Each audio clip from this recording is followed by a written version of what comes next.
State monitoring સેલના DIG નિર્લિપ રાય એક મોટો ધડાકો કરવા જઈ રહ્યા છે અને આ ધડાકો થવાનો છે.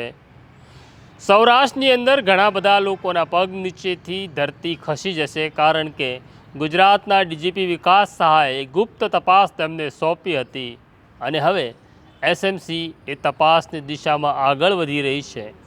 થશે મોટા ઘટસ્ફોટ અને ઘણાની ઊંઘ ઉડી જશે. શું છે આ ઘટના, તેની વિગતે અને વિસ્તારથી વાત કરવી છે. વૈષ્ણવજન તો તેને કહીએ જે પીડ પરાઈ જાનાને રે. નમસ્કાર, નવજીવન ન્યૂઝમાં તમારું સ્વાગત છે અને હું છું તમારો પ્રશાંત દયાળ. વાત કરવી છે જ્યાં સિરામિક ઉદ્યોગ ધમધમે છે એવા મોરબી શહેરની. મોરબી શહેરમાં એક હોટલ આવેલી છે જેનું નામ છે કમ્ફર્ટ હોટલ. આ કમ્ફર્ટ હોટલમાં સૌરાષ્ટ્રના બહુ નામાંકિત લોકો જુગાર રમી રહ્યા હતા.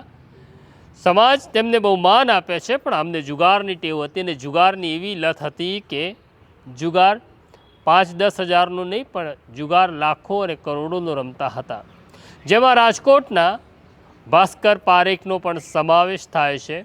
કમ્ફર્ટ હોટલમાં જુગાર ચાલી રહ્યો હતો. ત્યાં આગળ પોલીસ ઇન્સ્પેક્ટર વાય.કે. ગોહિલને ઇન્ફોર્મેશન મળે છે અને તે દરોડો પાડે છે. આ મામલે તેઓ ફરિયાદ નોંધે છે કે 12 લાખ રોકડા સહિત 65 લાખના મુદ્દામાલ સાથે સૌરાષ્ટ્રના બહુ મોટા માથાઓને તેમણે જુગાર રમતા પકડી લીધા. પણ આ ઘટના પછી ગુજરાતના ડીજીપી વિકાસ સહાય સામે એક પ્રતિનિધિમંડળ આવે છે અને તે રજૂઆત કરે છે અને રજૂઆત કંઈક જુદી હતી.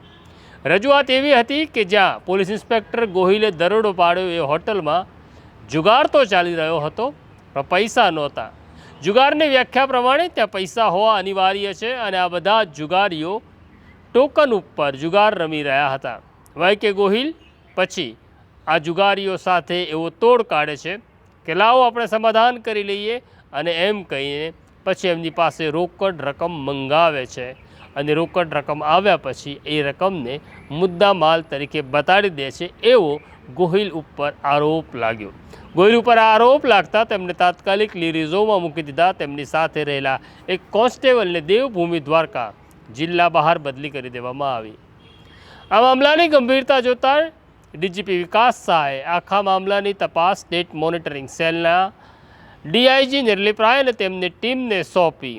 શુક્રવારના રોજ એસએમસીની ટીમ મોરબીમાં ધામા નાખે છે અને 9 કલાક સુધી પૂછપરછ કરે છે.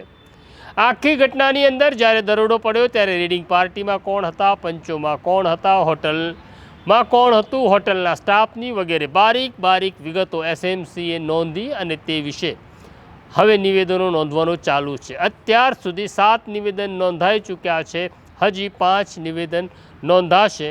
પણ સ્ટેટ મોનિટરિંગ સેલના રિપોર્ટ પછી મોટા ધડાકા થવાની પૂરી શક્યતા છે, કારણ કે ડોલમાં પોલ હતી એ બહાર આવી ગયું છે.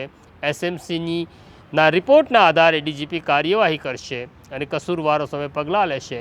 ત્યારે ઘણાની ઊંઘ ઉડી જશે અને જે સત્ય સામે હતું તેના કરતાં કંઈક જુદું સત્ય તમને જોવા મળશે. બસ કદાચ થોડાક કલાકોની રાહ જોવાની બાકી છે.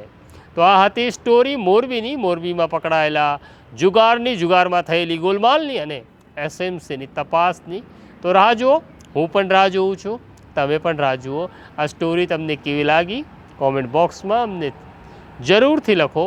અમારો બેલ આઇકોન દબાવો, અમારો હિસ્સો બનો. અત્યારે મને અને મારા સાથી સોનુને રજા આપો. આવું છું હમણાં નવી સ્ટોરી સાથે. વૈષ્ણવજન તો તેને કહીએ જે